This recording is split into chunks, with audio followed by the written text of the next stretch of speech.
Hello everyone, आज है 22 नवंबर और आज इस वीडियो में हम बात करने जा रहे हैं सुज़लॉन एनर्जी के बारे में। 65 रुपये का शेयर है और पिछले कुछ दिनों से शानदार तेज़ी लौटी है। लगातार अगर आप देखो यहाँ पर तो पिछले 4 ट्रेडिंग सेशन से लगातार 5-5% का अपर सर्किट लग रहा था। आज एक्चुअली 5% का अपर सर्किट नहीं लगा है, लेकिन अगर हम देखें तो एटलीस्ट आधे परसेंट की तेज़ी ज़रूर है। हालांकि थोड़ी देर पहले तेज़ी अच्छी थी, बाद में अगर आप देखो 68 पे गया था। अब धीरे धीरे धीरे धीरे धीरे गिर रहा है ये, और आधे परसेंट की ही तेज़ी इंट्राडे में यहाँ पर रह गई है। बात करेंगे वीडियो में इस कंपनी के बारे में कि चल क्या रहा है यहाँ पर और क्या सिनारियो यहाँ पर देखने को मिल सकता है। देखिए, वीडियो को शुरू करूँ उससे पहले अगर आपने अभी तक चैनल को सब्सक्राइब नहीं किया है तो प्लीज़ अभी इसे सब्सक्राइब कर लीजिए, क्योंकि आगे भी बहुत सारे वीडियोज़ हैं जो आपको काफ़ी ज़्यादा हेल्प करेंगे।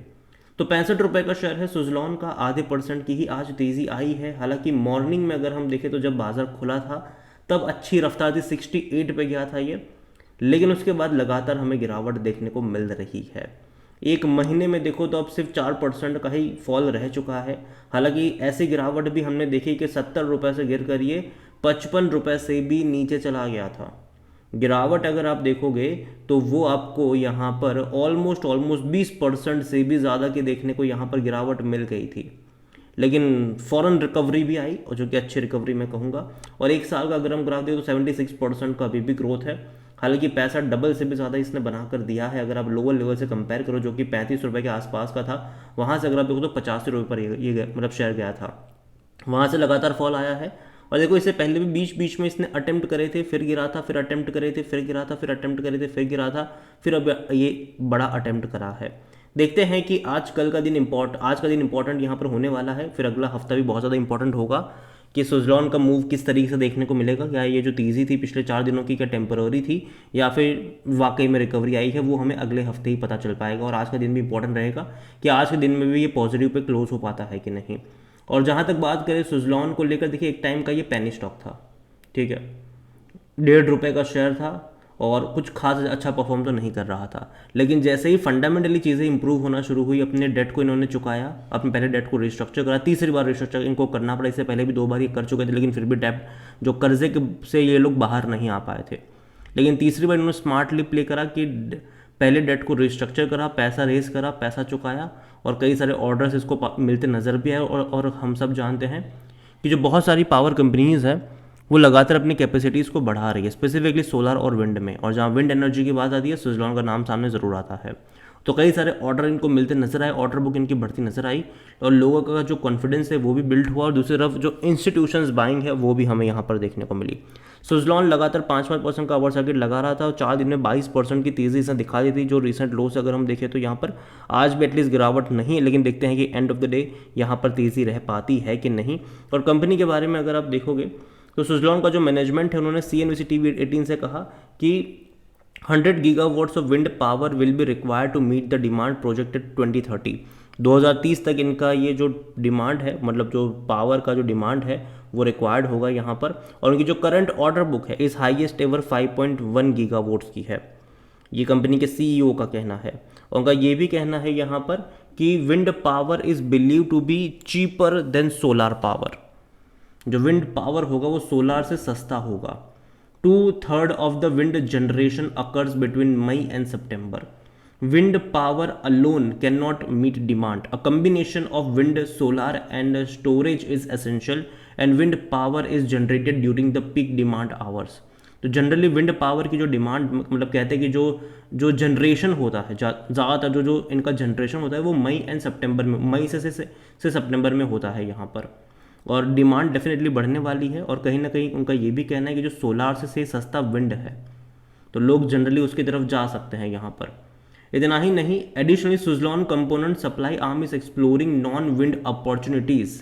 अपने बिजनेस को डाइवर्सिफाई भी कर रहे हैं ये, कि विंड में तो है लेकिन नॉन विंड अपॉर्चुनिटीज़ को भी ये लोग डाइवर्सिफाई कर रहे हैं। और 5.1 गीगावाट्स ऑर्डर बुक जो है वो एक्सपेक्टेड है कि एग्जीक्यूट हो जाएगा आने वाले 18 से 24 महीनों के अंदर। उनका ये भी कहना है कि we continuously grow at a higher rate than we have the past. पिछले पास्ट में जिस रेट से ग्रो नहीं करे उससे ज़्यादा रेट से अभी ये लोग ग्रो कर रहे हैं अभी के टाइम पर। और यहाँ पर देखा जाए तो ब्रोकरेजेस की भी अच्छी खासी कमेंट्री नज़र आती है यहाँ पर मॉर्गन स्टैनली की। और दूसरी बात, यहाँ पर ब्रोकरेज को लगता भी है कि wind energy solution provider has the strong business MOAT and then coupled with the growth opportunities for the wind original equipment manufacture OEM की जो हम बात करते हैं यहाँ पर। और देखिए सुजलॉन की अगर हम बात करें तो मर्जर भी बहुत जल्दी होने वाला है। इन्हीं की जो खुद की कंपनी है जो मेंटेनेंस वगैरह का काम करती है उनके साथ ये लोग मर्जर करेंगे। सुजलॉन की 100% होली ओन सब्सिडरी कंपनी है वो, उनके साथ वो मर्जर कर देंगे यहाँ पर, जो कि अगेन अच्छी बात है यहाँ पर अगर आप देखोगे तो। और जहाँ तक वॉल्यूम्स के बारे में देखें भाई साहब, बाजार जस्ट अभी खुला है और 7.5 करोड़ तक के शेयर ट्रेड हो चुके हैं। 7.5 करोड़ बड़ी क्वांटिटी में ट्रेडिंग हो रही है यहाँ पर। और जब हम बात कर रहे हैं शेयर और ज़्यादा यहाँ पर गिर रहा है। 68 पे खुला था, आज ये 65 पे आ चुका है। और जहाँ तक देखें इसका मार्केट कैप तो वो तकरीबन 90,000 करोड़ के आसपास देखने को मिल रहा है। कंपनी के बारे में अगर हम बात करें तो देखिए डिविडेंड यहाँ पर भूल जाओ कि आपको ये पे करेगा। हालांकि 2-3 साल बाद कर सकता है क्योंकि अच्छा खासा प्रॉफिट अब कमाना स्टार्ट कर चुके हैं ये, तो शायद 2-3 साल बाद पे कर सकता है। लेकिन अभी कंपनी का जो मेन फोकस होगा वो यही होगा भैया कैश अच्छा खासा रखे अपने पास, और जो कर्जे चुकाए हैं वो तो ठीक ही है, लेकिन लोन जो भी होंगे वो उसको और ज़्यादा चुकाने में और एक्सपांशन करने के मूड में भी कंपनी नज़र आ रही है, जो कि मेरे हिसाब से अच्छी चीज़ है। डिविडेंड पे आउट करने कोई तुक नहीं बनता है अभी के टाइम पर, क्योंकि अभी से तो भैया डेट से बाहर आए हैं ये। और जहाँ तक इसके वैल्यूएशन के बारे में देखें, डेफिनेटली महंगा है ये। 92 का पी रेशो जा चुका है, इसका सेक्टर पी 46 का है, डेफिनेटली महंगा है। तो थोड़ा बहुत करेक्शन आना चाहिए यहाँ पर। जहाँ तक एनालिस्ट की बात करें तो 67% एनालिस्ट यहाँ पर खरीदारी की बात करें। फाइनेंशियल्स देखिए अगर इस कंपनी के, तो लास्ट क्वार्टर के नंबर खराब थे, specifically profit wise. Revenue wise ठीक ठाक मैं कहूँगा, 2121 करोड़ का इनका रेवेन्यू था, जो कि पिछले साल 1400 करोड़ का था। तो डेफिनेटली ग्रोथ है, इससे पहले के क्वार्टर के 2000 करोड़ के मुकाबले भी ग्रोथ है। लेकिन प्रॉफिट अगर आप यहाँ पर देखो तो इंक्रीज होना चाहिए। रीज़न ये है कि लगातार हम एक्सपेक्ट ही कर रहे थे कि जितनी तेज़ी से इनके रेवेन्यू नहीं बढ़ेंगे उससे ज़्यादा रफ्तार से इनके प्रॉफिट बढ़ने चाहिए थे, क्योंकि कंपनी डेट से बाहर है तो वो पैसा इनका बच रहा है। अगर अभी सोचो कि सितंबर और दिसंबर में रेवेन्यू वाइज ग्रोथ नहीं उतना ज़्यादा, लेकिन प्रॉफिट डबल हो गया। मार्च में डेफिनेटली रेवेन्यू वाइज भी ग्रोथ था, प्रॉफिट वाइज भी ग्रोथ था, 250 करोड़ का हो गया था। जून में रेवेन्यू कम हो गए मार्च के मुकाबले, लेकिन प्रॉफिट 250 करोड़ से 300 करोड़ का हो गया।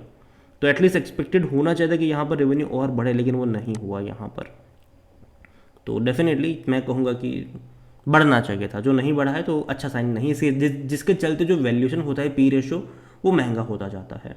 और जहाँ तक शेयर होल्डिंग के बारे में बात करें, प्रमोटर की होल्डिंग 13.25% की है, 4.14% म्यूचुअल फंड के पास है, 4.87% डोमेस्टिक इंस्टीट्यूशन के पास है, 23.72% एफआईएल्स लेकर बैठे हैं। रिटेल्स की होल्डिंग यहाँ पर 23.55% की है। अदर पार्टीज यहाँ पर 30.48% पर है। और एफआईएल जम की खरीदारी कर रहे थे यहाँ पर सितंबर तक। तो अब दिसंबर का शेयर होल्डिंग पैटर्न आएगा तब बहुत सारी चीज़ें पता चलेगी। रीज़न ये है कि जो मेजर फॉल हमने देखा वो हमने दिसंबर क्वार्टर में देखा।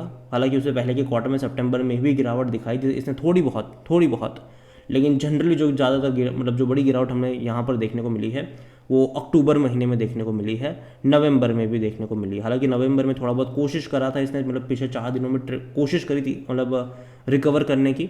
तो देखते हैं कि क्या होगा। लेकिन ओवरऑल मैं सुजलॉन को लेकर देखिए चीज़ कहूँगा कि है तो होल्ड करो, लेकिन फ्रेश बाइंग की जहाँ तक बात आती है मैं वेट एंड वॉच की बात करूँगा अभी यहाँ पर। क्योंकि देखो मुझे लगता है कि अगर आप देख सकते हो यहाँ पर कि 4 दिन ये भागा ज़रूर था, आज थोड़ा सा ये ठंडा पड़ता या फिर नरम पड़ता हुआ नज़र आ रहा है। 68 पे खुला था, मतलब ऑलमोस्ट 3-4% की तेज़ी दिखाई थी इसने। अभी वो सारी की सारी तेज़ी खत्म हो चुकी है इंट्राडे की। तो देखते हैं कि end of the day negative में रहता है पॉजिटिव में रहता है। कुछ दिन यहाँ पर देखो इसका ग्राफ ट्रैक करो, कहीं ना कहीं सपोर्ट इसका बनना चाहिए। जब तक वो नहीं बनता वेट एंड वॉच। अगेन ये मेरा पर्सनल ओपिनियन है, कोई भी इन्वेस्टमेंट एडवाइस नहीं है। ये वीडियो को यहीं पे एंड करता हूँ। पसंद आया हो तो लाइक करो, शेयर करो। चैनल पर अगर पहले बार तो प्लीज़ सब्सक्राइब करें। और सुजलॉन एनर्जी के बारे में आप क्या सोचते हैं वो भी आप मुझे कमेंट में लिख के बता सकते हैं। Thank you.